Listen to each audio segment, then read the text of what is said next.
Hello and welcome back to Cooking the Books with me, Gilly Smith, the podcast which takes us through 4 food moments from the books of our favourite food writers. It's about all of life through the prism of food. And this week I'm with Alexina Anatole to talk about bitter, the least pleasant of our tastes. Or is it? If sweetness was the only thing we really loved, then white chocolate would be by far the bestseller because it's got no cocoa mass in it, which means it's got no bitterness. White chocolate is just cocoa butter and sweet and sugar and milk. But it's never been the bestseller. Milk chocolate is the bestseller. Why is that? It's because it's got bitter cocoa mass in it. Her series of cookbooks on the 5 tastes, bitter, sweet, salty, sour and umami, are a step-by-step exploration of flavour and an impressive start to what I reckon will be a massive career for this bright young spark who swapped the trading floor for Masterchef in 2020. In the first book, she sets out to tame bitterness, showing us how to soothe it with dairy, balance it with sweetness and distract it with acidity. But I was more interested in this super-driven polymath of a woman who has everything food TV needs right now. I asked her about that 5-book deal. When I came off of Masterchef, I didn't think that I necessarily wanted to do anything off the back of that. I just had loved the show, loved cooking and thought, great, I'm going to go do that. Didn't really think through the fact it'd be on TV or anything like that, but it was great. And then I came off the show and immediately I knew I wanted to write a book. And at that point, it was like, right, well, what am I going to write about? I knew that I was interested and fascinated in flavour. I knew I'd gone through this journey of teaching myself how to cook for a decade or so, and I'd learned a lot, but there was still so much I wanted to learn.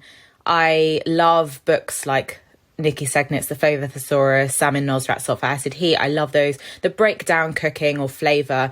But I thought, I don't think I'm ready to write the final word, like, you know, in the style of Salt, Fat, Acid, Heat yet. You know, I think there's a lot more I need to learn. How can I go about doing that? And one of the things that came up repeatedly as feedback when I was on MasterChef is they kept talking about my use of bitter and strong flavours. And I suddenly thought to myself, gosh, bitter, that keeps coming up. But no one's really written about that one. Maybe that might be an interesting topic to go and explore. And then, of course, that's one of the 5 tastes. And I thought, has anyone written a series about the 5 tastes before? And couldn't believe it hadn't been done. Could not believe it hadn't been done. You've got people who've written sort of about the elements. Mark Diacono's written a brilliant book called Sour. Obviously, Ottolenghi has published a book, Sweet, which is all sort of wonderful baking.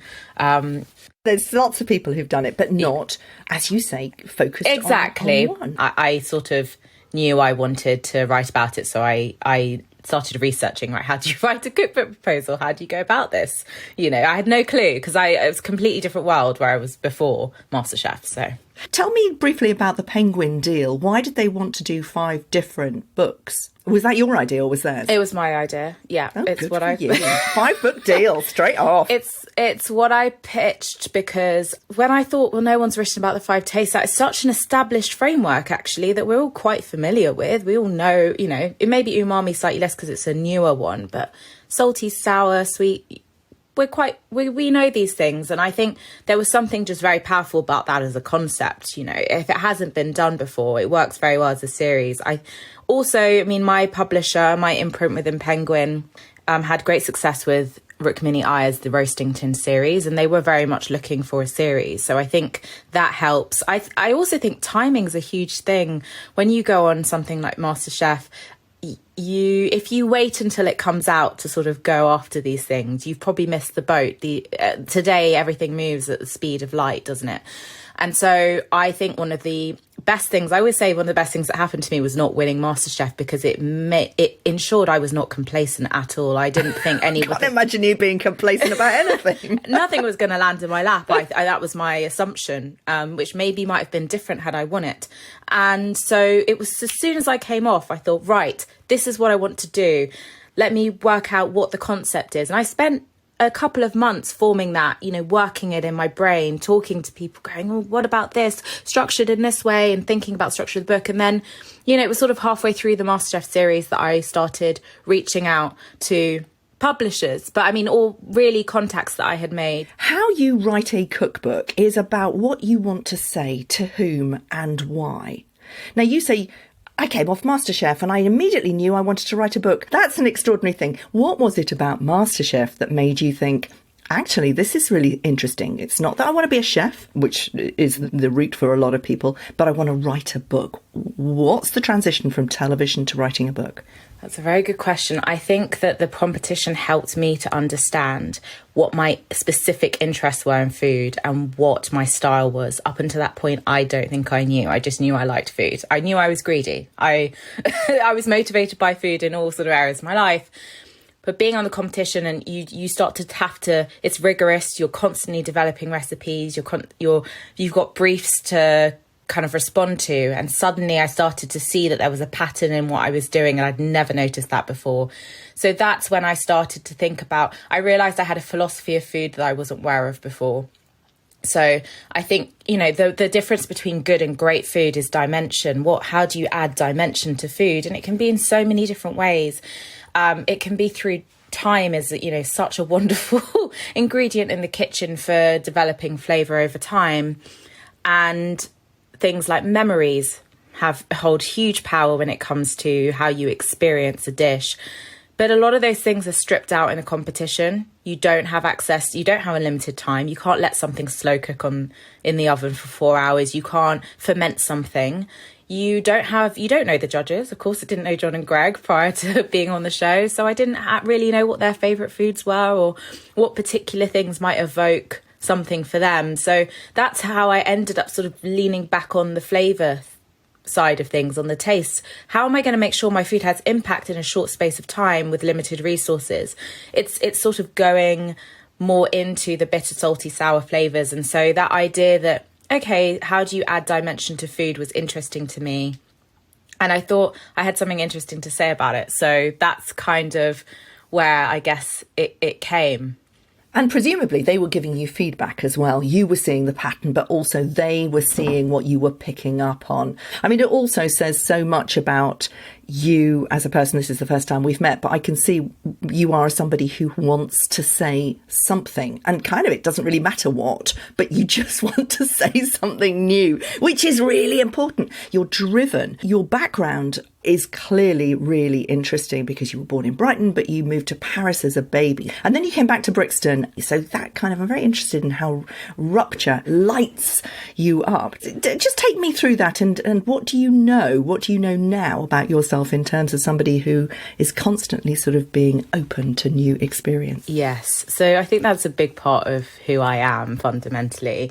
I've always found belonging to be a tricky thing. Yeah, I'm, as someone who's mixed race, I think that's inherently a lot of experience for mixed race people, is they sort of belong to two cultures at the same time, but also neither completely.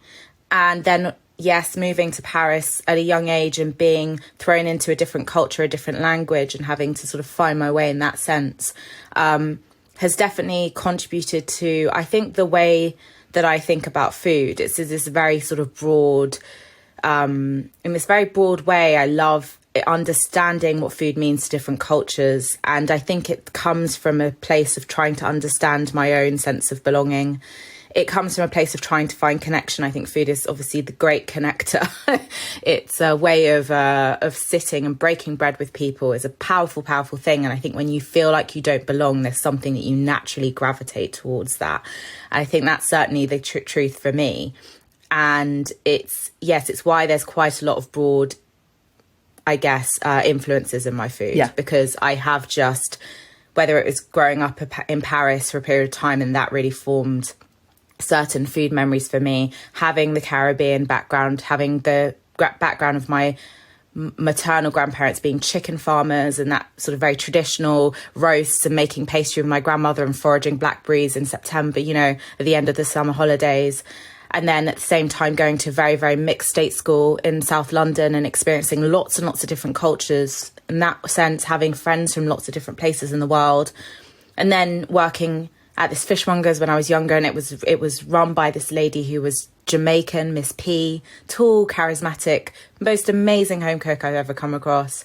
And she was married to an Italian. She'd lived in Italy and learned, there was just all these sort of threads, I guess, feeding into where I've gone now. And that's also why I decided I wanted to write this series of books, because I didn't want to be tied down to one place. It was important to me to be able to range through different cultures and places, and I felt that this topic would give me the chance to do that. But it was very interesting listening to, a couple of weeks ago when you were interviewing Diana Henry, and she was talking about this kind of desire to escape and travel and find meaning in those places. I think I really identified with that. Well, it's interesting you say that, actually, because, she was an Oxford graduate, you're a Cambridge graduate. Both of you are driven by that academic need to question, to really get under the skin of stuff. So you were on the trading floor. You came from a completely different world. Tell me about the financial bit of your brain. Well, so I think when you're on a trading floor, what that has taught me a lot is resilience. It's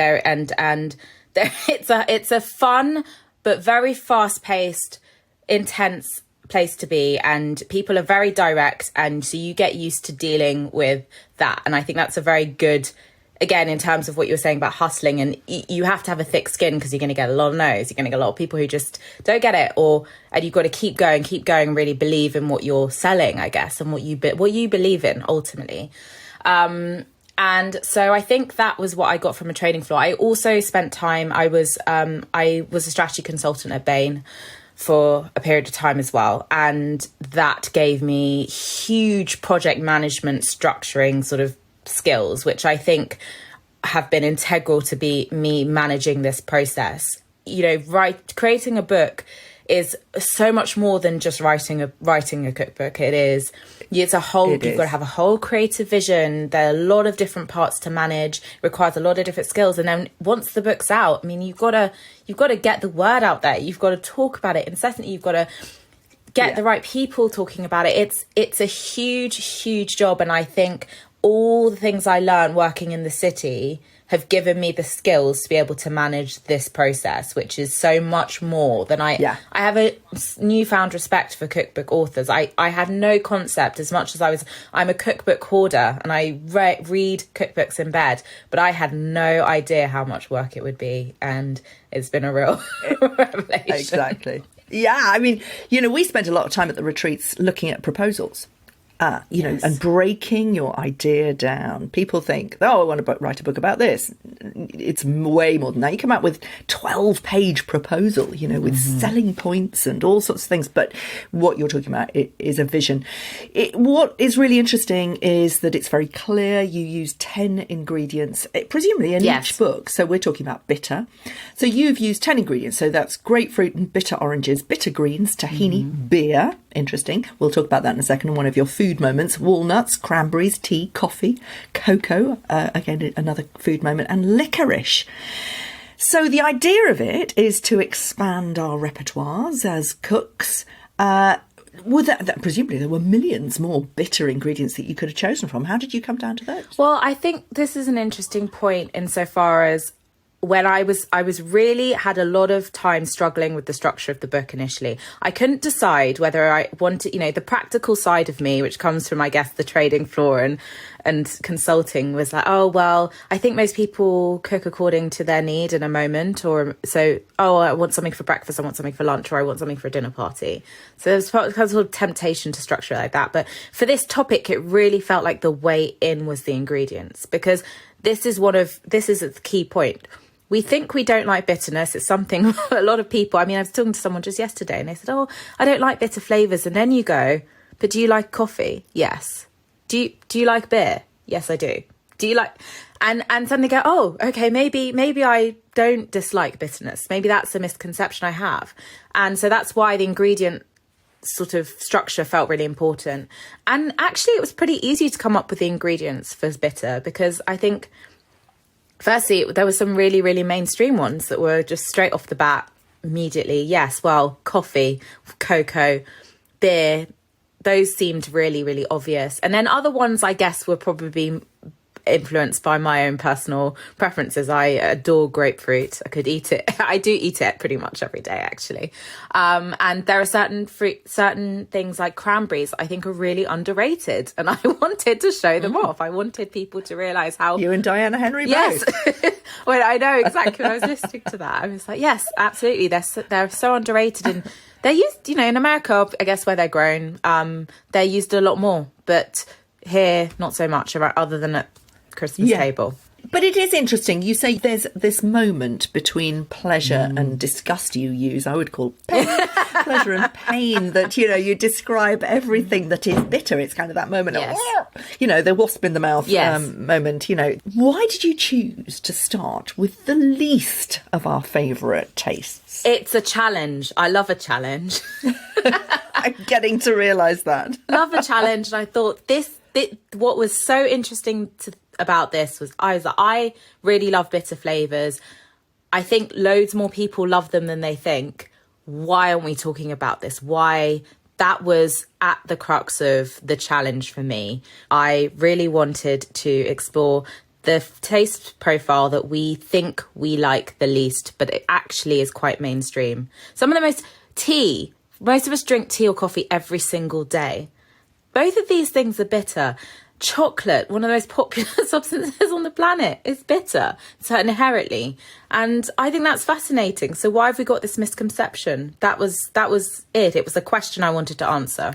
So you use a lot of science. Did you do science at Cambridge? What was your degree?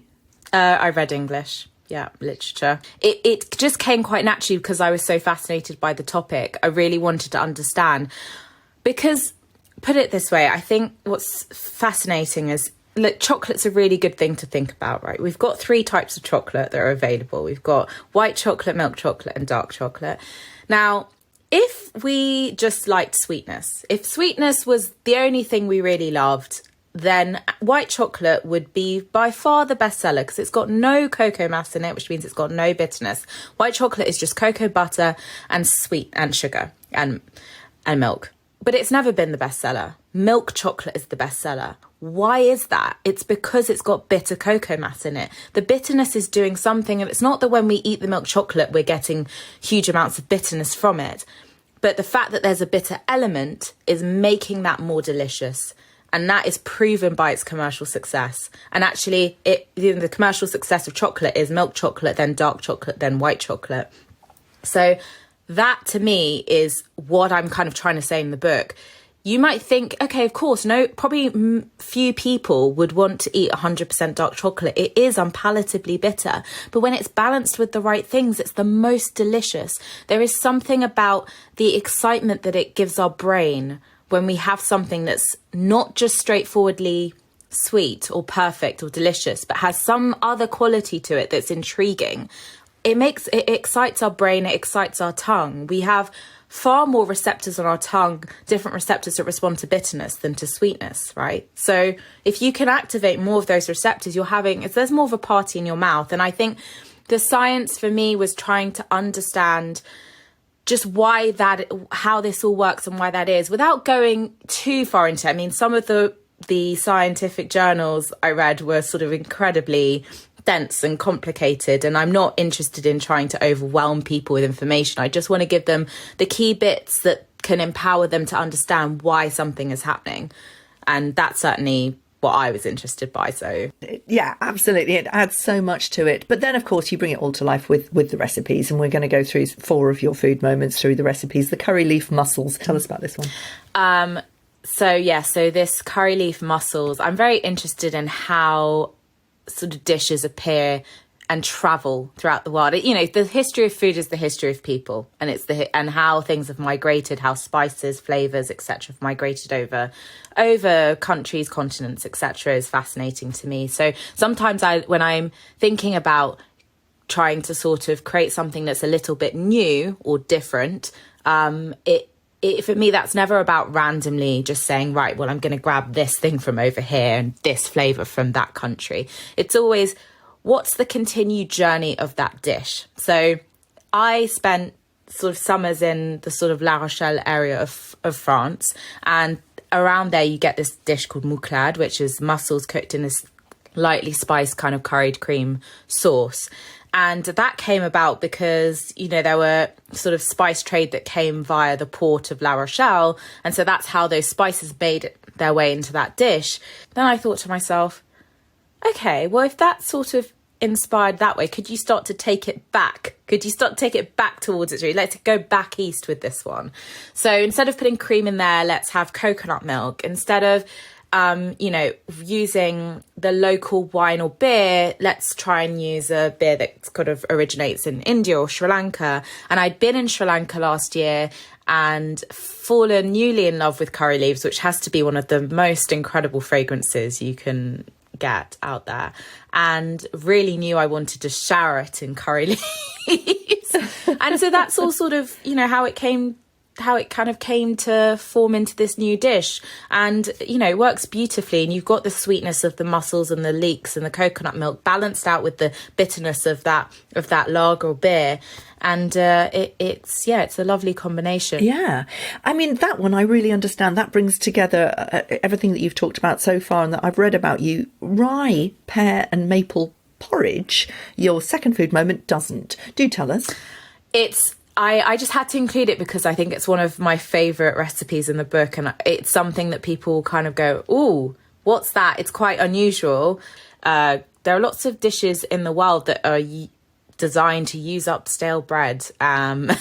You've got all the sort of bread salads like panzanella and fattoush and etc. And then you've got this wonderful porridge made out of stale rye bread and beer. And I don't personally like beer. So that was interesting when we were talking earlier about which ingredients do you choose. I was trying to choose ones that illustrated the theme as much as possible. So it wasn't just about writing about my own favourites. It was also, and beer is one of those, I don't drink beer. I'm not a beer drinker. I don't particularly enjoy it. So when coming to the beer chapter, that was the sort of, it was an experience of discovery for myself and also a challenge. How can I make sure that beer, I do enjoy these things? And that is one of the dishes that for me is very successful. That beer and the rye bread gives you this kind of slightly salty, sweet, umami, kind of it's quite an intense porridge. It's not comforting and mild and soft like our classic porridge, but it's so comforting and sort of perfect winter fare. And then you've got this pear and maple and yogurt on top, which I think just brings the balance that you need to make the whole thing sing. By itself, it might be a little bit too intense, but if you get the sweetness of pear and a bit of maple and a slight tang of yogurt, it all just comes into balance. It's beautifully harmonious. And for this time of year, such a gorgeous breakfast. Juxtaposed with that is your experience, and your third food moment which is very French. It was after university that you went back to Paris, wasn't it? To work at Galeries Lafayette. Yes. Which is Paris's great, wonderful department store. It's sort of Selfridges of Paris, isn't it? Yes, exactly. I had this. So throughout my teens, I was obsession with sweetness. I had a real sweet tooth.